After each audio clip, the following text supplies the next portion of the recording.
Louisiana farmers are nearly done harvesting corn this year. While yields seem good for most, the price is not. Yeah, you've heard us talk about high input costs and low commodity prices here for a while. And the leading ag economist in the state says it's going to be almost impossible for any corn farmer to make a profit this year.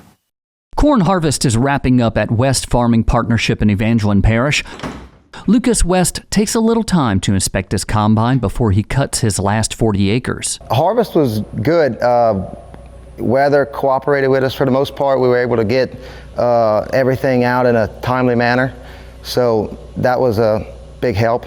You know, less days of being parked and rained out. West says corn yields were better this year over last, but making a profit remains difficult. Everything we put into it, you know, nothing's going down. Seed, fertilizer, labor, I mean, you know, everything's the same. So we're having to, you know, cut corners here, cut corners there, and basically trying to out-yield our inputs in a sense, you know, to stay alive for another year. It's certainly a concerning situation, not only to the Louisiana corn economy, but also to the U.S. LSU Ag Center economist Dr. Michael Diliberto says because of low market prices, this year it's almost impossible for a farmer to yield enough corn to overcome the cost of inputs.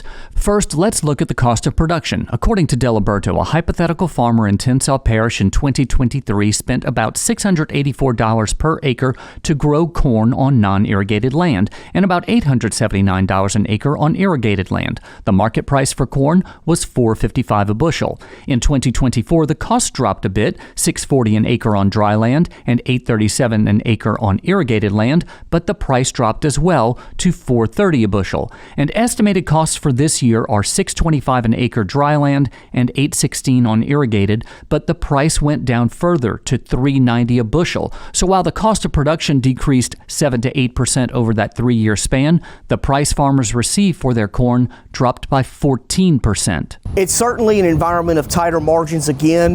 The alarming concern in farm country, not only in Louisiana, not only in the Mid-South, but really across the country is we've seen 3 consecutive years of falling commodity prices.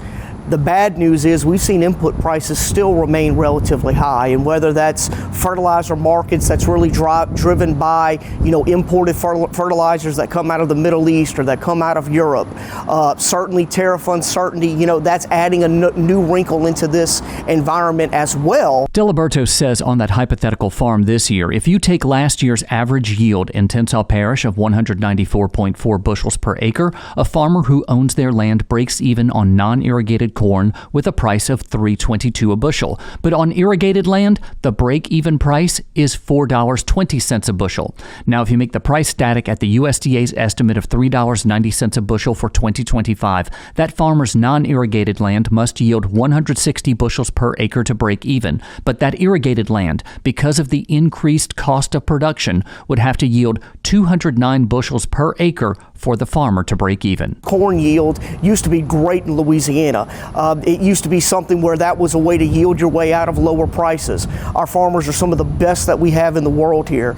They're very conscientious of how much money they're spending, what implements are they using, how intensely are they managing their crop. But unfortunately, the price being so low, it's not a situation where that they can just increase their yield, because commodity prices have just fallen so much just over the time since we planted the crop in late February, early March.